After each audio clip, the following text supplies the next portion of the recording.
Jesus made a whole wedding party drunk.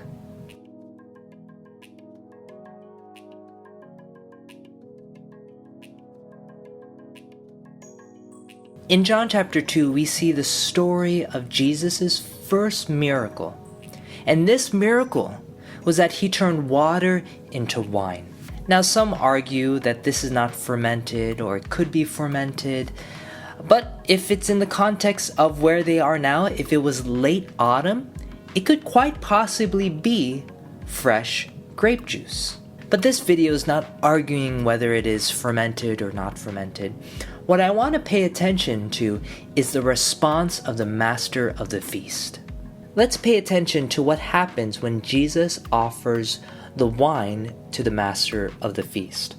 Verse 8, "And he said to them, 'Draw some out now and take it to the master of the feast.' And they took it. When the master of the feast had tasted the water that was made wine, and did not know where it came from, but the servants who had drawn the water knew, the master of the feast called the bridegroom." Verse 10, "And he said to him, 'Every man at the beginning sets out the good wine, and when the guests have well drunk, then the inferior. You have kept the good wine until now.'" You see, wedding parties would last sometimes days. And the master of the feast has a dilemma. He has to provide food, and he has to also provide drink to all that are invited to the party, which is oftentimes the whole community. The typical thing to do would be to give the good wine first, to get them well accustomed to the good wine and possibly stimulate their senses to the point where it's possibly overstimulated, that they wouldn't even notice that what they're drinking towards the end is a cheap, inferior wine.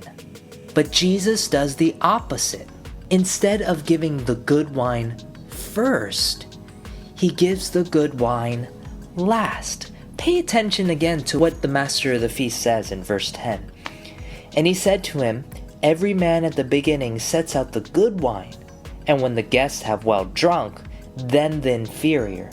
You have kept the good wine until now.'" Here's the God-centered truth. God wants to offer you the good wine last because he wants you to appreciate it. He wants you to realize that this good wine is long-lasting, that it satisfies you.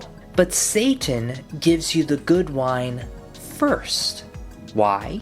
Because he wants you to think that it's pleasurable, that it tastes amazing, but it's never long-lasting. It is short-lived, that it may taste good now, but you will instantly regret it once it's gone. Here's the thing. Sin is pleasurable, but never long-lasting.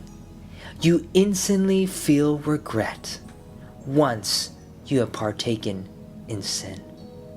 It may feel good for a bit, it may feel good for a few days. It comes to the point of an addiction where you need more and more, but it never satisfies you. But with Christ, when you let him into your life, he will give you pleasure that will be satisfying to the soul, that will carry on for all eternity. Which brings light to John chapter 4, verse 13.